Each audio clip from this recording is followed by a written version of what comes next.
What is going on, YouTube? It is your boy MrBaboon back with a reaction video. This time we have timeline 1973. Everything that happened in 1973. So make sure you guys do check the description. I got the video and the channel link down below in the description. If you guys want to check it out, you guys can. With that being said, we are going to go ahead and jump right into the reaction. So real fast, let's like. Okay. 1973 started off with some much-needed good vibes. The end of a long and bloody war was finally in sight, and America took the space race to a stellar new level. Plus, there were some seriously nifty records to spin. But by the end of the year, everyone was running on fumes. Literally. We're going to talk about the news, culture, sports, and entertainment, and all that was weird in the 70s. This is Timeline. Let's get into it. Settle in for some historic news because today we're talking 1973. But before we get started, be sure to subscribe to the Weird History channel and let us know in the comments below what you would like to bring back from the 70s. Now, I'll see you on the dark side of the moon, or the end of the episode, whichever comes first. This is Yeah, make sure you guys definitely go check out the channel. In the description down below. Make sure you guys definitely go check out the channel. 1973. The year would start off with a little schoolhouse rock. It's Schoolhouse Rocking, a chip off the block of your favorite schoolhouse rock. Sticking with catchy tunes, Elvis made history with his Aloha from Hawaii concert event on January 14th. The hour-long show was broadcast live via satellite from Honolulu International Center, today known as the Neil S. Blaisdell Center, to approximately 36 countries in Asia and the Oceania region. The concert was the first live satellite broadcast featuring a single performer. It also held the record for sweatiest human on television until Jimmy Swaggart gave his infamous "I have sinned" speech 15 years later. I have sinned against you, my Lord. The very next day, President Richard Nixon announced the United States had suspended all offensive actions against North Vietnam. The announcements came just weeks after Nixon bombarded North Vietnam with a 2-week bombing campaign, during which American forces dropped over 20,000 tons of ordnance on Haiphong and Hanoi. 2 weeks later, the U.S. signed the Paris Peace Accords with North Vietnam, the Viet Cong, and South Vietnam on January 27th. The agreement called for an immediate ceasefire across Vietnam, and for the United States to begin withdrawing its forces and dismantling its bases. In return, North Vietnam agreed to release their prisoners of war, including every captive American. Today, the largest contingents of repatriated prisoners so far, 60 men, were flown from Clark to Travis Air Force Base, California. It was effectively the end of the U.S.'s involvement in the Vietnam War. I'm gonna give you 4 hours to get away, and I'm coming after you. 4 hours, don't waste any more precious time. Lean, mean, knockout-producing hitting machine George Foreman defeated heavyweight champion Joe Frazier at the Sunshine Showdown in Kingston, Jamaica on January 22nd. Foreman, the 3-1 underdog, took the undefeated Frazier off his feet 6 times before the referee stopped the fight, 1 minute and 35 seconds into the second round. It is over in the second round. George Foreman is the heavyweight champion of the world. Foreman would defend his heavyweight title twice before losing it in one of the most famous boxing matches in history. More on that next year. On the same day as Foreman's victory, the U.S. Supreme Court reached its landmark decision in the case of Roe v. Wade, deciding that the American Constitution conferred the right to have an abortion. The 7-2 decision argued that a woman's right to an abortion was protected by the privacy rights guaranteed in the 14th Amendment. The court relied upon the 1965 case of Griswold v. Connecticut as precedent, which established the right to privacy with respect to intimate practices. The decision would stand for nearly 50 years until Roe v. Wade was overturned on June 24, 2022 in a 6-3 decision. The Supreme Court in Dobbs v. Jackson Women's Health Organization overturned Roe v. Wade and returned the issue of abortion rights to individual states on June 24, 2022 in a 6-3 decision. Not to be outdone by Foreman or the Supreme Court, former President Lyndon Baines Johnson also made headlines on January 22nd when he passed away. Johnson initially entered the White House as John F. Kennedy's vice president and was famously sworn in as commander-in-chief on board Air Force One after Kennedy's death on November 22, 1963. Despite popular successes with the Voting Rights Act and Civil Rights Act, Johnson received harsh criticism for his inability to achieve victory in the Vietnam War, and many of the changes under his presidency were undone by his successor, Richard Nixon. Speaking of Nixon, at the end of January, Watergate burglars G. Gordon Liddy and James McCord were convicted of conspiracy, burglary, and placing illegal recording devices for their roles in the break-in. 4 other burglars, including Liddy's fellow former CIA agent E. Howard Hunt, had already pled guilty earlier in the month. With convictions and guilty pleas secured, Judge John J. Soraka began threatening the group with severe prison sentences unless they spilled the beans on their co-conspirators, namely President Nixon. Stay tuned to see how this whole Watergate thing shakes out. Just a few hours north of D.C. that same day, makeup-loving band Kiss played their first ever show at the Coventry Club in Queens, New York, for a crowd of less than 10 people. Kiss would go on to enjoy huge success as an arena rock band for much of the decade. They slapped their painted faces on every piece of merchandise imaginable, including comic books, a pinball game, toys, condoms, and even the Kiss casket. Moving into February in the world of music, Iggy and the Stooges released their 3rd studio album, Raw Power. Boasting a thrashing hard rock sound, the chaotic vocals of frontman Iggy Pop, and a mix by none other than the Thin White Duke himself, David Bowie, Raw Power became the group's signature record. Raw Power is considered to be the most important punk rock album ever recorded. Fresh off the signing of the Paris Peace Accords. I don't think I ever heard it, if I'm being honest. I might have, and just not know it right off the bat, but I don't think I have. From the previous month, the first American POWs were released by North Vietnam on February 12th. 142 of 591 prisoners were set free in Hanoi and flown back to the U.S. for tearful reunions with their loved ones at Travis Air Force Base in California. The final American POW was released just over a month later, on March 29th. Speaking of notable releases, pop group Tony Orlando and Dawn's hit single, Tie a Yellow Ribbon Round the Old Oak Tree, was released 1 week later on February 19th. The song, told from the point of view of a man returning home from prison and asking his love to tie a yellow ribbon around the oak tree in front of her house if he is still welcome, would hit the top 10 in 10 different countries. The catchy melodramatic jam is notable for being referenced by Nicolas Cage in Con Air. We'll be right back. Give me go for launch. 4, 3, 2, 1. New stick shifters, Honda Pinto Gremlin. May look funny, but they're no joke. Stick shifters, get them in gear. Honda Pinto Gremlin, gonna disappear. In late February, members of the controversial group, the American Indian Movement, began a 71-day occupation of Wounded Knee, South Dakota, on the Pine Ridge Indian Reservation. Around 200 people participated in the occupation in protest of the U.S. government's failure to honor tribal treaties and of Sioux Tribal Chairman Richard Wilson and his alleged corruption, after Wilson narrowly avoided impeachment earlier that month. Gunfire was exchanged between protesters and federal officers nearly every day, resulting in 2 deaths and 1 serious injury, before AIM leaders finally negotiated a surrender on May 8th. The occupation of Wounded Knee ended yesterday. Only 15 of the occupants were arrested. The others were allowed to go free. Moving into March, Pink Floyd began a 736-week occupation of the Billboard 200 with the release of their landmark album, The Dark Side of the Moon, on March 1st. The concept album was a mega hit, selling over 45 million copies and going platinum 14 times in the UK. And The Dark Side of the Moon's album art has become one of the most recognizable images in music. If you sync up the album to play alongside The Wizard of Oz, well, just do it and see what happens. The next day, 8 members of the Palestinian terrorist group known as Black September took control of the Saudi Arabian embassy in Khartoum, Sudan, taking 10 diplomats hostage, including officials from America, Belgium, Saudi Arabia, and Jordan. In exchange for the hostages, the terrorists demanded the release of several captive Palestinians being held in Israeli prisons, as well as the release of Sirhan Sirhan, the man convicted of assassinating Robert Kennedy in 1968.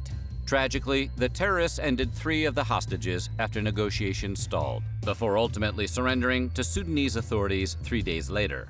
Turning to sports, Well, sort of. New York Yankees pitcher Fritz Peterson and Mike Kikich each called bizarre press conferences on the 5th of March to let the world know that they had traded their wives. And not just wives, they had traded their entire families, including their children and even their pets. Thanks for the update, guys. How'd it work out? Better than you might have expected. While Kikich and the former Mrs. Peterson broke up rather quickly, Peterson and the former Mrs. Kikich are still together at the time of this video airing, almost 50 years later. 11 awkward family dinner dates later, Queen Elizabeth XI opened a new London Bridge on March 15th. The new bridge was actually the third London Bridge. London Bridge II stood for roughly 600 years. It was sold to an oil tycoon named Robert McCulloch, who had the bridge taken apart and rebuilt in Lake Havasu City, Arizona.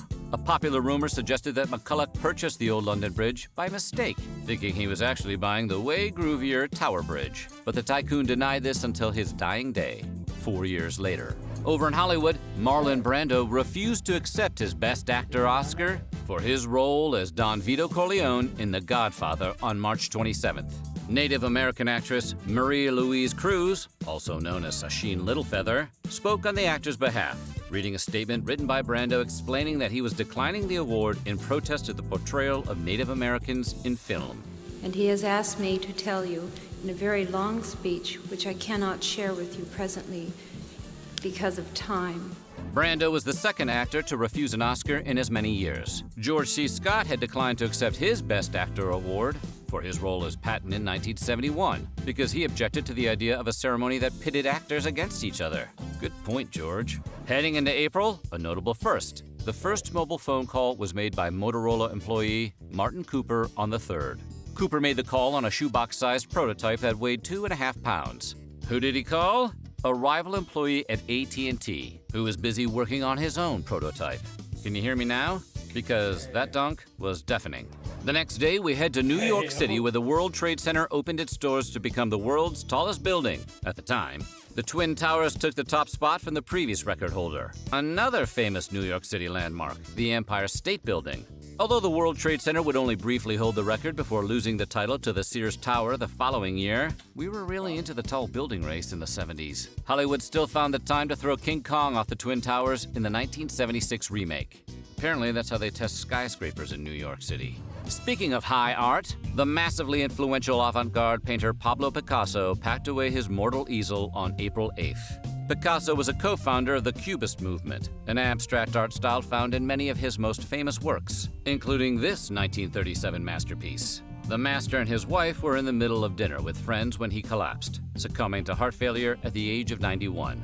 12-year-old Carolyn King took the field as the first girl to play Little League Baseball on May 10th, defying the organization's long-standing rule that disallowed girls from playing. In response, Little League Baseball revoked the Ypsilanti American Little League's charter, effectively banning them from playing. King and the city of Ypsilanti filed a discrimination lawsuit, and though the lawsuit was dismissed, Little League Baseball eventually dropped its boys-only rule in 1975. America's first space station, Skylab, was launched on May 14th. Skylab was 118 feet tall and weighed 77 tons, or the equivalent of about 40 Chevrolet Monte Carlos. Skylab housed its first three-man crew 11 days later, when astronauts boarded the station to make repairs and conduct experiments for the next 28 days. Over the next few years, the station would house 3 separate crews for extended periods of time, collecting vital information about the sun and the effects of living in space on the human body. 2 weeks later, City Councilman Thomas Bradley defeated incumbent Sam Yorty to become the first black mayor of Los Angeles on the 29th of May. A former LAPD officer who retired from the force to practice law, Bradley would go on to be re-elected to an unprecedented 5 terms and made 2 unsuccessful bids to become governor of California. Turning the dial to music, Paul McCartney and Wings released their only good song, Live and Let Die, on June 1st. The song was the theme to the James Bond film of the same name. Although it was far from McCartney's biggest single, Live and Let Die nabbed an Academy Award nomination for Best Song, as well as a Grammy nomination. Not bad for a tune that sounds like it was about his former bandmates. Sticking with music, just 2 weeks later, crooner Marvin Gaye released his mega single, Let's Get It On. An emotional anthem about love and doing the dirty, the song became one of Gaye's signature hits. It remains one of Motown Records' most successful recordings of all time, selling 2 million copies in its first 6 weeks of release alone. We'll be right back. If you love almonds, Yeah. really love almonds, I do. I do. I do. You'll love the Mars Almond Bar. You get an almond in every bite. Heading into July, millionaire heir John Paul Getty III was kidnapped in Rome. Getty's grandfather, the infamously frugal oil tycoon J. Paul Getty Sr., refused to pay his teenage grandson's ransom of $17 million. He eventually agreed to a discounted ransom of $3.2 million, but only after the kidnappers mailed their hostage's severed ear to a Roman newspaper. But the ordeal didn't end there. We'll find out more later this year. On July 20th, legendary actor and martial artist Bruce Lee passed away at the age of 32. Lee had been in Hong Kong to discuss his upcoming film, Game of Death. The actor had previously been diagnosed with cerebral edema 2 months earlier, after collapsing in Golden Harvest Studios while recording some dialogue for Enter the Dragon.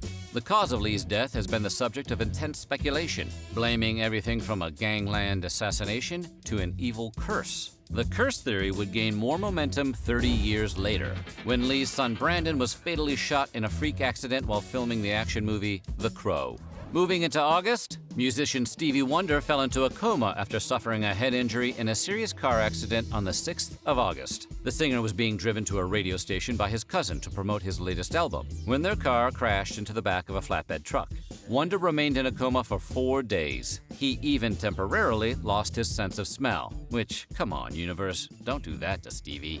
Hey, you're supposed to be the fast thing in the valley, man, but that can't be your car. It must be your mama's car. I'm sort of embarrassed to be this close to you. Well, I'm not surprised. September would start out with some sad news, as Lord of the Rings author J.R.R. Tolkien set sail for the Undying Lands at age 81. The Lord of the Rings has sold more than 50 million copies to date, and has been translated into roughly 30 different languages, including the Black Speech of Mordor, probably. Nickelodeon was kid everything, but that marked one of the darkest chapters. Bridge, this is the captain. What's happened? 2 Romulan battle cruisers, Captain, and they're heading right for us. Elsewhere, Wonder Woman's transparent plane carries the Super Friends seaward. I wish I could join you in Aquaman. Thanks, Batman, but this operation is best handled by 2.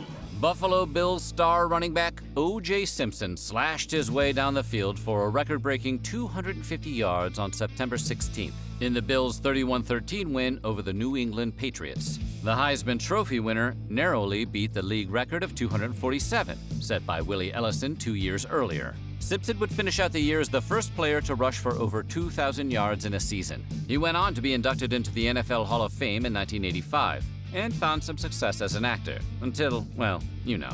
Sticking with sports, decorated tennis pro Billie Jean King defeated former champ Bobby Riggs in a much ballyhooed exhibition match dubbed the Battle of the Sexes on September 20th. The 55-year-old gambler and hustler Riggs began challenging female players earlier in the year, goading his potential opponents with rants like, "Women belong in the bedroom and kitchen," in that order. Riggs was no match for the 30-year-old #1 ranked female player, King, who walloped him 3 games in a row to win the match in front of 30,000 fans at the Houston Astrodome, and an estimated 90 million more on television. The 5th of October saw the release of eccentric ivory-tickling rock star Elton John's 7th album, Goodbye, Yellow Brick Road. Goodbye contained a number of hit singles, including Candle in the Wind, Benny and the Jets, Saturday Night's All Right for Fighting, and the title track. Goodbye Yellow Brick Road has sold over 30 million copies worldwide. The very next day, Syrian and Egyptian forces launched a coordinated attack on Israel, with the aim of reclaiming territory lost during the Third Arab-Israeli War in 1967. Dubbed the Yom Kippur War, the attack was specifically intended to take Israeli forces by surprise, as it occurred on the holiest day of the year in the Jewish faith. Although the armed conflict only lasted a few weeks, with a ceasefire going into effect on the 25th of October, the fallout was further-reaching, particularly for Israel and its allies. Elvis and Priscilla Presley divorced after 6 years of marriage on October 9th. The two had begun seeing each other when Priscilla was 14 and Elvis was 24. Jailhouse Rock indeed. Although the king frequently slept with other women, and Priscilla had begun an affair with her karate instructor that nearly resulted in Elvis hiring a hitman to take the guy out, the split was amicable, and the two remained close for the rest of Elvis's life. Sticking with the world of music, country music legend Dolly Parton released her fan-favorite single, Jolene, on the 15th of October, scoring her second #1 hit as a solo artist. The song is Parton's most recorded tune, with everyone from Olivia Newton-John to the White Stripes doing their own covers. Parton later claimed in an interview that she wrote the lyrics to Jolene on the same day she penned the words to another song that would become a massively popular cover, I Will Always Love You. We'll be right back. Magnavox presents Odyssey, the electronic game of the future. Odyssey easily attaches to any brand TV, black and white or color, to create a closed-circuit electronic playground. The Organization of Petroleum Exporting Countries, or OPEC if you're nasty, enacted an oil embargo on the 17th of October. The embargo punished the United States and several other countries for their decision to assist Israel by reducing its exports by 5% per month until Israel withdrew its forces from the contested territories. By December, oil exports had been reduced by over 75%, leading to one of the worst energy crises in modern history.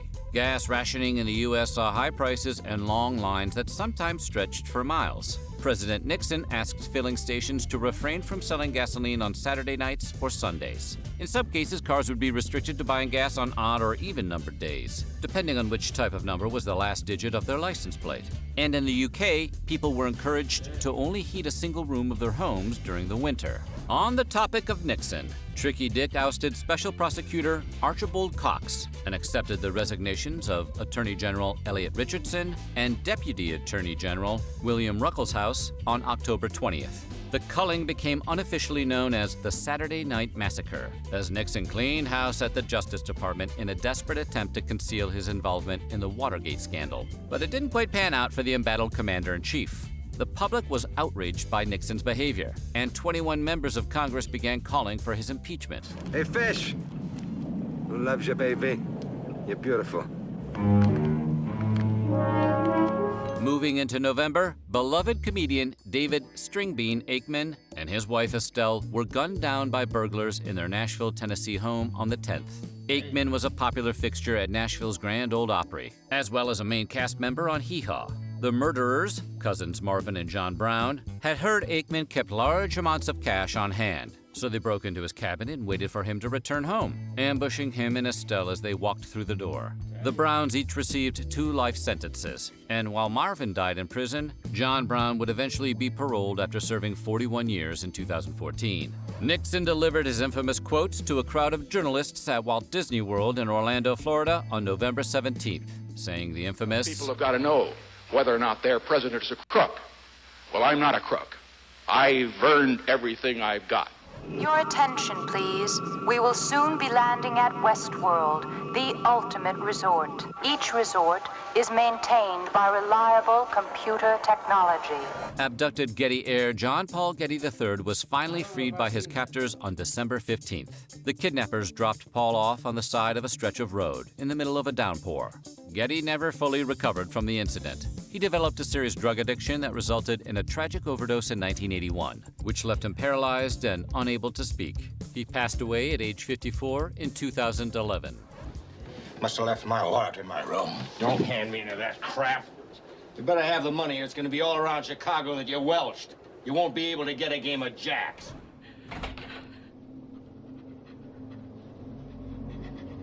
Now that I have...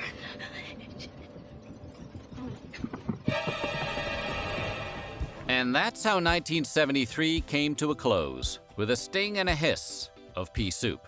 1974 was grooving up over the horizon, bringing with it the end of the Watergate scandal, the crowning of a new home run king, and the abduction of another wealthy teenager that would go in a shockingly different direction. But that's all for next year. Coming soon, 1974. So what do you think? What was the highest? Yeah, no, we definitely going to check out 1974. Definitely going to have to check that out, react to that. I think that should be fun to react to. These are always fun to react to. Let me know what you guys' thoughts are. That is going to end it for this video. Hopefully you guys did enjoy all that good stuff. Like, comment, subscribe. Check the description. I got the video and the channel link down below in the description. If you guys want to check it out, you guys can. I will see you guys in the next one. Positivity is key. Motivation is key. Happiness is key. See you guys in the next one. Stay safe. Watch out for each other.